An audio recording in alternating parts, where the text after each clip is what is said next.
Salut, c'est Sophie Amandine. Je suis bioénergéticienne, sophrologue et prof de yoga.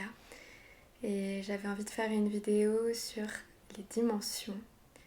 J'ai mes lunettes qui reflètent, c'est pas terrible.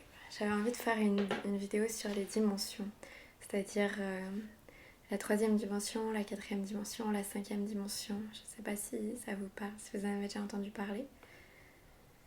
Donc, je vais aborder ça sous l'angle assez pratique, c'est-à-dire sous l'angle de mon expérience de ces dimensions. Pour chaque dimension, je vais expliquer trois aspects. Donc l'aspect plutôt émotionnel, l'aspect plutôt physique, les sensations physiques qui sont liées à cette dimension-là, et l'aspect un petit peu, je dirais professionnel, même plutôt le fait de comment on prend sa place dans la société. Donc c'est pas du tout une vidéo pour donner des outils pour augmenter de vibration et passer d'une dimension à l'autre. C'est vraiment une vidéo qui a pour but de donner des... comment on dit ça, permettre de savoir où vous en êtes en fait sur votre chemin, dans quelle dimension vous vous situez, et un petit peu mettre du sens sur ce que vous expérimentez. Donc la troisième, mais du coup c'est la première dont je parle. La troisième dimension. Déjà quand je parle d'une dimension, c'est un niveau vibratoire. Donc la troisième dimension, elle a un niveau vibratoire qui est plus bas que la quatrième, qui a un niveau vibratoire encore plus bas que la cinquième. La deuxième chose importante, c'est que c'est pas des paliers, dans le sens que c'est pas figé. Vous passez pas de la troisième pour aller à la quatrième, puis ensuite vous restez dans la quatrième et vous revenez plus jamais dans la troisième. En fait, c'est plus comme si vous faisiez une sorte d'update, ou comme si vous étiez dans un jeu vidéo et que au début vous avancez, mettons que vous êtes un guerrier dans un jeu vidéo, au début vous avancez, vous avez le coup de poing et le jet de pierre en option. Et puis ça c'est votre troisième dimension. Mais vous êtes dans un monde ouvert, vous avez des possibilités. Quand vous débloquez un niveau, vous entrez dans la quatrième dimension. Vous avez peut-être l'option, je sais pas moi, le cheval, donc vous vous déplacez à cheval, mais vous êtes toujours dans le même endroit et vous pouvez toujours jeter des pierres et des coups de poing. Ensuite vous arrivez dans la cinquième, vous avez peut-être le tir à l'arc et le vol en oiseau, mais vous êtes toujours dans votre environnement et vous avez simplement débloqué des choses. Donc ça ne vous empêche pas d'utiliser les outils de la troisième quand vous êtes dans la cinquième, mais quand vous êtes dans la troisième, vous ne pouvez pas faire un vol en oiseau, donc vous ne pouvez pas débloquer la cinquième et les outils qui sont en cinquième. Donc ça fonctionne beaucoup plus selon un système d'emboîtement que juste des paliers où vous rentriez dans un nouveau monde avec des nouvelles règles puis vous laissez tomber l'ancien. Vous continuez avec l'ancien, c'est juste que vous avez un petit bonus à chaque fois. Donc la troisième dimension, c'est celle que la plupart des gens connaissent, donc en fait si on veut il n'y a pas grand chose à en dire parce que vous allez très bien comprendre ce que c'est. Mais comment la ressentir? Déjà, première chose, si vous n'êtes jamais passé en quatrième, vous ne ressentirez pas la troisième parce qu'on ne ressent pas quelque chose qui est la seule réalité qu'on connaît. Et il n'y a pas de cadre de référence, donc vous êtes dans la troisième, vous êtes dans la troisième, il n'y en a pas d'autre. Hein. Qu'est-ce que vous voulez ressentir d'autre? Donc si vous commencez à comprendre ce que je raconte sur la troisième, c'est que vous êtes déjà monté dans la quatrième au moins une fois, parce que sinon vous n'auriez pas la perspective de cette troisième dimension. Donc au niveau corporel, dans la troisième dimension, le corps est lent, et le corps est lourd, et le corps est dense, et le corps n'est pas très souple. Donc il y a une sensation de densité. À nouveau, si c'est la seule chose que vous avez expérimentée, ça ne va pas du tout vous gêner, ça va vous paraître tout à fait normal.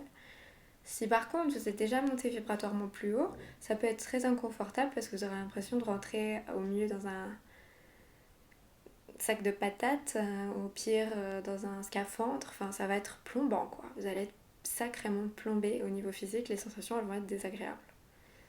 Au niveau émotionnel, il se passe pas grand chose dans le sens que vous n'êtes pas très à l'écoute. Dans la troisième dimension, on n'est pas très à l'écoute de ses émotions. Elles sont pas très fortes, ou alors elles sont fortes mais elles restent longtemps. Ça va lentement en tout cas, vous pouvez passer beaucoup de temps à macérer un problème ou à rester dans une émotion de colère pendant des mois et des mois. Ça bouge pas beaucoup. En même temps, c'est des émotions qui sont assez ténues, assez atténuées.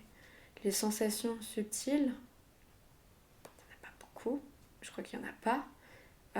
Donc c'est un monde au niveau sensoriel, que ce soit sensations physiques, sensations plus émotives, ou intuition, ou sensations plus subtiles. Il n'y en a pas, quoi. Vous n'êtes pas dans ce niveau-là, c'est pas ce niveau-là, il n'y a pas. C'est un monde très factuel, une dimension très factuelle, très cartésienne, très dans la matière, c'est vraiment la matière. Et ouais, donc c'est assez atténué en fait. Au niveau professionnel, c'est la magnifique dimension du CV. Donc, c'est-à-dire que vous avez un rôle, c'est pas vous, c'est pas votre âme, votre âme n'est pas maçon, charpentier ou boulanger, donc vous êtes dans un rôle euh, qui a un nom, qui en a peut-être plusieurs, mais ça va assez lentement. Et la particularité, c'est que même si vous n'êtes pas bien dans une situation au niveau professionnel, vous pourrez rester dans le pas bien assez longtemps avant qu'il se passe quelque chose, parce que c'est une dimension qui est lente. Donc on voit bien les personnes qui sont dans la troisième dimension, parce que elles peuvent rester dans un job qui va pas du tout, dans une situation qui va pas, puis elles ont cette force, cette résistance de pouvoir rester là-dedans pendant 2 3 ans sans pour autant symptomatiser quoi que ce soit, sans avoir des maux de tête, des maux de dos, sans être vraiment pas bien. Parce que c'est simplement que la vibration, elle est plus lente dans la troisième dimension, donc elle est plus protectrice. Donc une situation, il y a plus de pouvoir tampon, la situation va moins impacter rapidement. Donc ça, cet avantage-là, et ça a aussi cet inconvénient, mais c'est en tout cas une dimension qui est plutôt lente, très lente, et qui en ce sens-là est confortable. Elle est aussi confortable parce que toute la société est taillée, est créée à l'image de la troisième dimension, c'est normal. Donc forcément, si l'entièreté de la société est dans la troisième et que vous êtes dans la troisième, vous allez vous sentir peut-être pas forcément au comble du bonheur, mais confortable en tout cas. Vous n'avez pas l'impression d'être complètement à côté de vos pompes, quoi. Ensuite, on a la quatrième. Quatrième, il y a beaucoup de gens qui disent que c'est une transition, un sas. C'est une transition qui peut durer très longtemps. Donc je sais pas si on peut trop utiliser ce mot. Pour moi, par exemple, ça a duré près de 10 ans, hein, la quatrième, il n'y a pas de problème. Donc très longue transition. Mais c'est une... Dans la quatrième... Alors, je refais mes 3 variantes. Quatrième, le corps est un peu plus léger, il est un peu plus souple, il est un peu plus réceptif. On entre dans quelque chose où on a une plus grande sensation, ça peut être au niveau de la peau, aller se faire masser, ça va tout d'un coup devenir incroyable. Les émotions sont plus fortes, les émotions c'est le bordel. Les émotions sont plus intenses, elles ont plus de nuances, elles sont plus colorées, le monde peut paraître lui aussi plus dense, plus dense. Plus dense dans le sens avec plus de choses, plus de nuances, plus de choses qui s'y passent. Il y a une plus grande complexité, c'est comme si vous aviez un prisme qui était plus élargi. C'est un petit peu, j'aime bien cet exemple, c'est un peu comme si vous allez acheter une boîte de crayons de couleur et que dans la troisième, vous preniez la boîte de crayons de couleur chez les enfants à la Migros. Donc il y a un rouge, un bleu, un vert, un gris, puis c'est tout en fait, il n'y a pas de nuances. Dans la quatrième, vous commencez à avoir des couleurs, un rouge qui est un peu rouge foncé, un rouge qui est un peu rouge brique, un rouge qui est un peu rouge pourpre. Donc il va y avoir beaucoup plus de nuances dans les émotions. Il va y avoir plus d'intensité, ça va être plus subtil, il va y avoir plus d'intuition, il va y avoir plus de réceptivité. Vous allez beaucoup plus raisonner avec le monde parce que ce sera plus rapide comme dimension, donc beaucoup moins matériel. Donc votre corps il sera plus poreux. Vous allez être plus empathique sur les gens aussi, en général. Il y a un sentiment de connexion. Et il y a un sentiment de connexion qui peut être un calvaire, qui peut être inconfortable comme pas possible, parce que raisonner sur une plante ou une forêt, ça peut être très beau. Raisonner sur une situation douteuse, de honte, de mobbing, de mal-être, enfin, tout ce que vous voulez. Bah, c'est pas une sensation agréable. Donc, si vous voulez, par exemple, prenons l'exemple de la situation de mobbing. Une situation de mobbing dans la troisième dimension est gérable beaucoup plus longtemps parce que le corps et les émotions sont moins impactés rapidement, alors que dans la quatrième dimension, une situation de mobbing, c'est beaucoup plus explosif. Vous allez avoir une répercussion sur vous qui sera d'un coup. Donc c'est très inconfortable parce que ça va plus vite, donc votre corps est plus sensible. Au niveau professionnel, la quatrième dimension, dans le sens là, c'est juste cette histoire de ça, cette transition, parce que c'est une dimension où on se cherche beaucoup, on sent que des choses ont besoin de changer, il y a beaucoup de ruptures, il y a beaucoup de changements, il y a beaucoup d'à-coups et de violence, il y a beaucoup de pertes, il y a beaucoup de destruction, parce que l'âme a envie de monter plus haut au niveau de la fréquence, et du coup les anciennes situations ne conviennent pas du tout en fait à monter en fréquence de manière générale. Donc c'est un petit peu comme si on passait des étapes, comme si on allait, par exemple, que j'allais en Australie depuis Paris, et puis que j'avais comment on appelle ça, enfin que je faisais un arrêt peut-être à Amsterdam, et puis ensuite un arrêt en Russie, puis ensuite un arrêt en Chine, et puis enfin j'arrive en Australie. J'ai besoin de ces étapes intermédiaires. La quatrième c'est ça, c'est des tonnes d'étapes intermédiaires pour que l'âme puisse s'incarner si on veut. Donc l'âme c'est vous, hein, ouais. Pour que vous puissiez vous incarner pleinement dans la cinquième dimension avec tout ce qu'elle contient. Et c'est pas possible dans un modèle de troisième dimension de s'incarner dans la cinquième. Donc c'est vraiment un moment de rupture et de difficulté. C'est un moment aussi où vous allez peut-être avoir envie de faire des choses qui vous tiennent à cœur. On est beaucoup plus dans le cœur. Donc on voit beaucoup de gens qui font des reconversions, qui changent, qui veulent faire autre chose. C'est pas pour rien, c'est parce qu'il y a des montées en fréquence et il y a beaucoup de gens qui expérimentent la quatrième.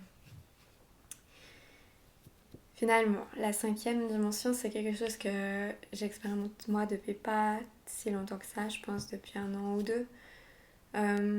Donc ça va pas être complet ce que je vais raconter, de toute façon c'est pas complet. Mais au niveau corporel, le corps est encore plus perméable. Donc si dans la quatrième on avait l'impression que on était plus touché par ce qui se passait à l'extérieur, ça peut être un bruit aussi, par exemple dans la quatrième on peut être plus, le bruit peut nous agresser plus, ça peut être au niveau sensoriel.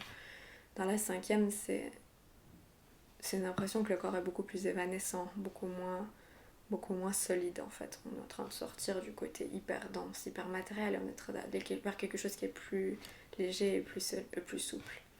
Donc le corps peut donner l'impression de flotter, de marcher, pas toucher de terre, quoi, de pas poser ses pieds, de s'asseoir, mais de pas trop savoir dans quel sens on s'est assis, si on a croisé les jambes ou pas, de pas avoir une... En fait, c'est assez amusant parce qu'à la fois une grande conscience corporelle qui est de plus en plus forte, grande conscience, la perception est plus fine de soi, c'est la perception de l'expérience, c'est la perception de son expérience propre qui augmente en fait à chaque fois. Mais en même temps, le corps il est un peu... ouais, un peu irréel quoi, un peu flottant comme ça, très léger. Alors il y a des gens qui vont justement se sentir très très bien là-dedans parce que c'est très léger. Souvent, enfin en tout cas pour moi, je peux dire souvent en fait, pour moi, la difficulté c'est plutôt de redescendre depuis la cinquième à la troisième par exemple, parce que du coup là il y a vraiment on sent vraiment la différence et on la sent physiquement, c'est-à-dire que ça donne une sensation d'à-coup, comme si on se renfonçait dans quelque chose qui est beaucoup plus lourd, beaucoup plus dur, beaucoup plus dense. Le corps il devient très inconfortable quand on a expérimenté la cinquième et que tout d'un coup on revient dans la troisième. C'est vraiment pas confortable du tout. Au niveau émotionnel, la palette elle s'est encore élargie. Donc si on avait déjà 4-5 tons de rouge pour la colère, là on en a une centaine. Et les émotions prennent un peu moins d'importance. Elles sont fortes, elles sont sensibles, on sent beaucoup plus de choses et beaucoup plus de détails. Mais vu qu'il y a plus de finesse, les choses transitent plus facilement d'une à l'autre. Donc on passe plus facilement d'une émotion à l'autre. Ce qui veut dire par exemple, une personne qui est en cinquième dimension va beaucoup moins longtemps macérer dans une situation. Il ne peut pas y avoir cette rancœur qui tourne pendant longtemps. Les relations avec les autres changent, le dialogue change. C'est difficile vraiment pour moi de mettre des mots là-dessus, sur vraiment ce que ça change. Mais le... c'est vraiment une autre perception du monde, une autre perception de soi, des autres règles. C'est un autre jeu. C'est exactement comme un jeu vidéo où c'est le même contexte, mais vous pouvez faire un vol d'oiseau au lieu de marcher à pied. Votre perception de l'existence sera pas la même. Votre perception du monde sera pas la même. Votre perception de vous sera pas la même.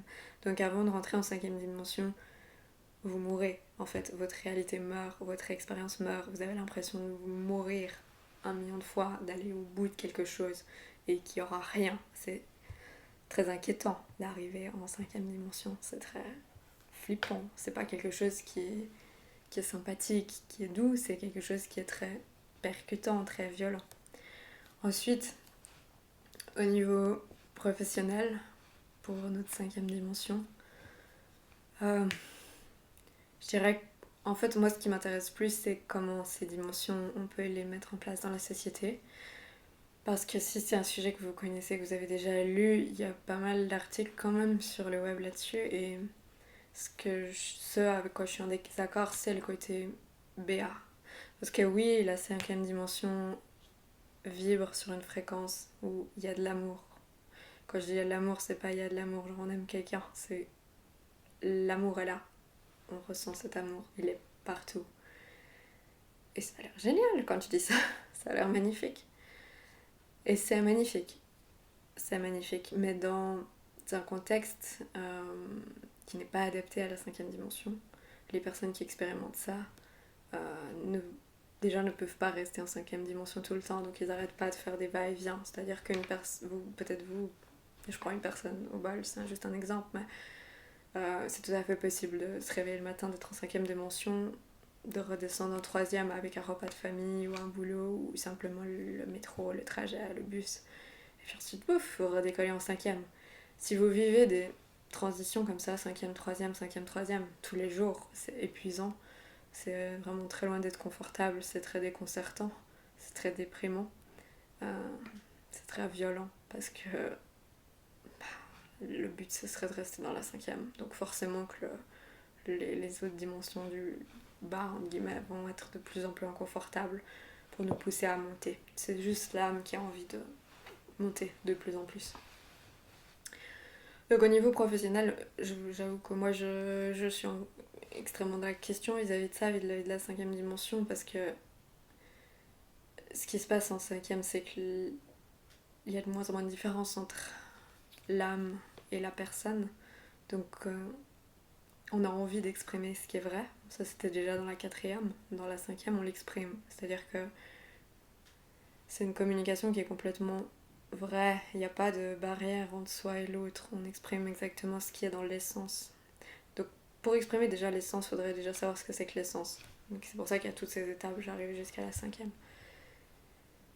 Donc au niveau professionnel, forcément ça pose un problème parce que notre éducation, notre système scolaire, les jobs, l'économie n'est pas faite sur un job de l'âme. C'est complètement absurde, c'est complètement aberrant, c'est pas du tout pratique, c'est pas du tout fonctionnel. Pourtant, il y a des gens qui sont dans la 5e dimension, il y en a qui travaillent dans la 5e dimension, donc c'est pas que ça existe pas, mais c'est un sacré cheminement. C'est quelque chose qui va de plus en plus exister. Et j'espère qu'on va de plus en plus communiquer là-dessus parce que c'est un cheminement très solitaire. Et je pense que c'est un cheminement très difficile dans le sens qu'on n'en parle pas encore beaucoup et qu'on est très seul face à soi. Donc en 5e dimension, ce que je peux dire, c'est que les jobs où on fait quelque chose pour être payé, ça marche plus. Dans le sens que c'est ingérable, c'est insupportable. C'est pas possible de faire ça 2 jours. Donc tout ce qui était déjà job de 3D, ça devient déjà très compliqué. Ensuite, il y a les jobs de 4D où on est déjà beaucoup plus dans la mission de vie. On en parle beaucoup, ce genre de choses. On est dans la mission, on fait quelque chose qui nous parle. Bah ok, là, quelqu'un qui est souvent en 5e dimension et puis qui a un job dans la 4e, c'est déjà un peu mieux. Mais il y a un moment donné où ça va décrocher et où il y aura le besoin d'être. C'est-à-dire juste d'être. Et être, c'est pas ne rien faire. Être, c'est faire beaucoup de choses, justement. Mais c'est pas des choses qui rentrent dans un moule, c'est pas des choses qui rentrent dans une étiquette. Et c'est des choses qui sont potentiellement créatives et qui viennent de soi. Donc si vous expérimentez la 5e dimension de temps en temps, ça peut être très déprimant, ça peut être très désolant et ça peut être très flippant de voir que finalement, par exemple, le marché du travail, ça c'est mon expérience, il colle pas du tout. Il colle pas du tout. Et c'est pour ça que j'ai fait cette vidéo et que je vais en faire encore d'autres sur ce sujet. C'est parce qu'on manque pour l'instant de repères, déjà pour comprendre ce qui se passe. Là j'ai essayé d'en donner quelques-uns qui étaient très concrets, mais aussi pour s'encadrer un petit peu les uns les autres, se supporter, se soutenir dans ce processus qui n'est pas quelque chose qu'on choisit, qui n'est pas quelque chose qu'on décide. Je me lève pas le matin en me disant aujourd'hui je vais être dans la 5e dimension, ça va être génial. Non, c'est pas possible. C'est quelque chose qui se passe. Donc ça se passe pour chaque personne à un rythme différent. C'est très bien comme ça, il y a une raison. Mais c'est pas quelque chose que vous décidez. Donc si vous expérimentez ces changements et ces transitions et que vous êtes au comble de l'inconfort en disant des mots magnifiques, parce que ça peut être vraiment la merde, vous n'êtes pas responsable du fait que votre âme ascensionne. Encore heureux, on n'est pas à ce stade-là où on décide ce genre de choses. Donc j'espère que cette vidéo a déjà donné quelques pistes. J'en ferai d'autres que j'essaierai de faire le plus concret possible. Et je serais heureuse d'avoir vos avis, voir si ça vous parle, voir ce que vous en pensez. Ouais, je pense que l'important c'est vraiment de percevoir ça comme pas des paliers mais un emboîtement, c'est-à-dire comme des niveaux mais qui s'emboîtent les uns dans les autres. De percevoir que c'est instable, que c'est pas parce que vous êtes un jour dans la 4e que vous allez y rester, que ça va vers le haut, que c'est un processus qu'on ne maîtrise pas, qu'on n'en est pas responsable, dans le sens qu'on fait juste en sorte d'essayer de fonctionner et d'essayer de suivre le rythme. Et qu'il y a beaucoup de choses à en dire, donc je vais m'arrêter là. Mais voilà, restez dans la confiance et soyez pas trop dur avec vous-même parce que c'est un processus complexe. Je vous remercie pour avoir pris le temps de regarder cette vidéo si vous êtes toujours là. J'espère vous retrouver pour une prochaine et je me réjouis de partager cette expérience avec vous.